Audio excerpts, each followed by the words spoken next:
I started realizing why my mom allowed me to go into residential. I graduated at 32 from civil engineering.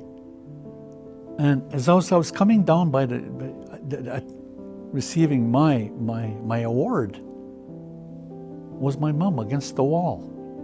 Her head. On that day, it was my mom. Her goal of having me graduate, what she didn't even understand in the early years, as to graduate. She was sitting right there. My older siblings, you said there was 3 older than I was. They would lay in bed in the evening under the light of a lamp, and they would be reading their comic books.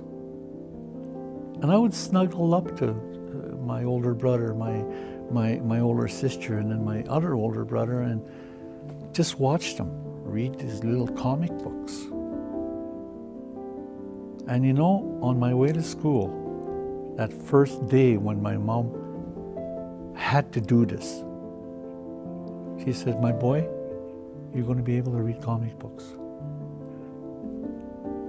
You know, of course, that made the walk easier. I didn't know what was in store for me. It started off in Fort Alexander, Saugeen First Nation, and ironically, I ended up in the large city of Winnipeg, an experiment by the government to bring in children into an urban setting. So you can imagine the reception we got, you know, from people that still thought we were savages. We had no culture. We couldn't talk a sensible language.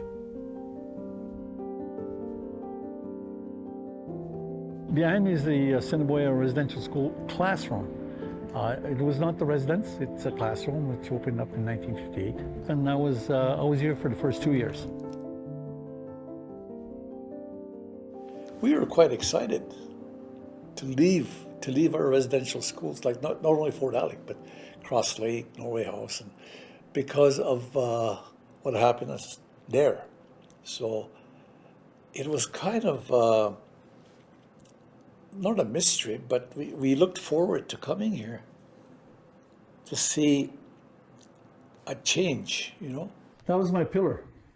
And I'd rest my back. This was all open, of course. I'd rest my back against that pillar and daydream out there. That was our freedom right there. We practically lived here.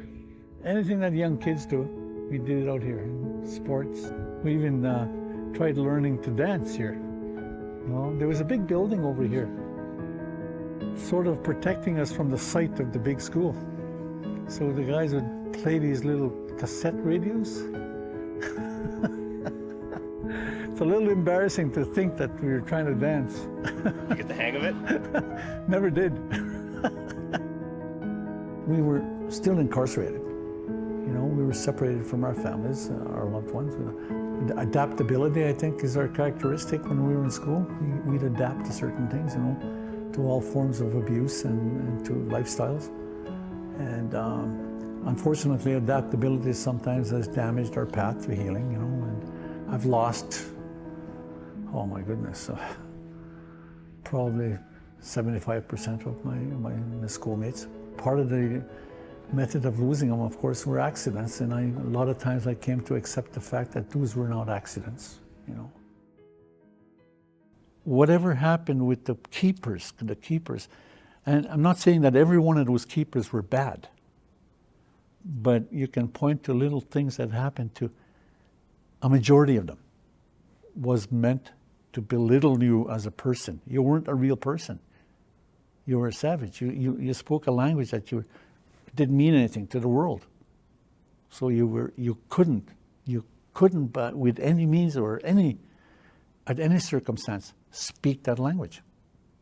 But I think the resilience of our people, we would communicate in our own language in a lot of areas. You know, we were never, the nun or the priest was not always behind us. We would be out in the field. Reconciliation by itself doesn't really mean very much to me. people still hear about residential schools in terms of abuses, and they'll go home after a day and say, "Oh yeah, I know about this. I know about residential schools." They don't, you know. It's deeper than that. And a lot of people, although they never talked about it, lived with anger, thoughts of revenge. Those were very prominent in my life. I used to wake up in the morning devising ways of revenge. And later on in life, when I survived that first part of all these really, really strong, inhumane visions that I had, I was very lucky later on that I had a wife that, my wife is a saint, by the way. And she lived through that part where I survived the rehashing of what happened to me, including physical and sexual abuse. Those were very strong. And I was shy with my wife for years, but she had an idea that there was something deeper that was boiling in me. You know, I might offend people on this, but I hated the white man. I hated the nuns, I hated the priests, I hated the church. And you know, in my path of reconciliation, this young lady surfaced, this little angel surfaced, and we became one. And I thought, why did I do that? But I think I was far enough in my reconciliation that I would be able to accept that. So now I'm very, very proud to have Morgan as my partner.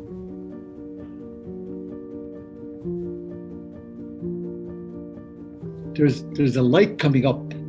Nitapan, and it usually refers to the sun coming up to the east. In our philosophies, in our First Nations teachings, the philosophy is that we come from, even though we come from a dark place most times, a lot of times, there's always that Nitapan. It's always coming. That crack is coming through. So it's a good philosophy.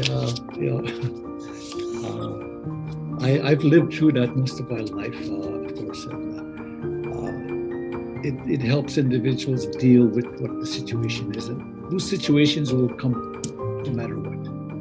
But there's always Pete happen.